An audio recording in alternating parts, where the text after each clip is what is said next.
উত্তরায় বিমান বিধ্বস্ত, পাইলটসহ ১৯ জন নিহত, আহত ১৬৪। তদন্ত কমিটি গঠন। ফ্লাইট লেফটেন্যান্ট তৌফিক বিমানটিকে জনবিরল এলাকায় নেয়ার চেষ্টা করেন আইএসপিআর। উত্তরায় মাইলস্টোন স্কুল অ্যান্ড কলেজের ভবনে বিমানবাহিনীর প্রশিক্ষণ বিমান বিধ্বস্তের ঘটনায় আহতদের দেখতে জাতীয় বার্ন ও প্লাস্টিক সার্জারি ইনস্টিটিউটে গিয়েছিলেন অন্তর্বর্তী সরকারের কয়েকজন উপদেষ্টা। সেই সঙ্গে বিভিন্ন রাজনৈতিক দলের শীর্ষ নেতারাও ছিলেন। এতে হাসপাতালের সামনে ব্যাপক ভিড় তৈরি হয়েছিল। আজ সোমবার বিকেলে এ হাসপাতালে যান বিএনপির মহাসচিব মির্জা ফখরুল ইসলাম আলমগীর ও জামায়াতে ইসলামীর আমির শফিকুর রহমান।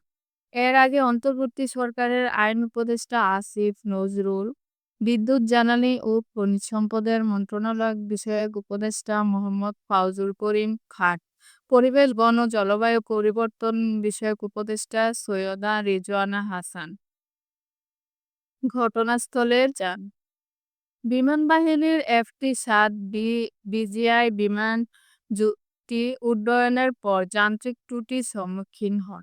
দুর্ঘটনা মোকাবেলায় বড় ধরনের ক্ষয়ক্ষতি এড়াতে ফ্লাইট লেফটেন্যান্ট মোহাম্মদ তৌফিকুর ইসলাম বিমানটিকে ঘনবসতি থেকে জনবিরল এলাকায় নিয়ে যাওয়ার সর্বাত্মক চেষ্টা করেছিলেন, কিন্তু দুর্ভাগ্যবশত বিমানটি মাইলস্টোন স্কুল অ্যান্ড কলেজের দোতলার একটি ভবনে অনাকাঙ্ক্ষিত দুর্ঘটনায় বিধ্বস্ত হয়। এই আকস্মিক ঘটনায় বিমানিসহ ১৯ জন নিহত এবং ১৬৪ জন আহত হয়েছে। আজ সোমবার বিকেলে আইএসপিআরের এক বিজ্ঞপ্তিতে এসব কথা বলা হয়েছে। বাংলাদেশ বিমান বাহিনীর এফটি-৭ বিজিআই যুদ্ধবিমান নিয়মিত প্রশিক্ষণের অংশ হিসেবে সোমবার দুপুর ১টা ৬ মিনিটে কুর্মিটোলাস্থ বিমানবাহিনীর এ কে খন্দকার ঘাঁটি থেকে উড্ডয়নের পর যান্ত্রিক ত্রুটির সম্মুখীন হয়।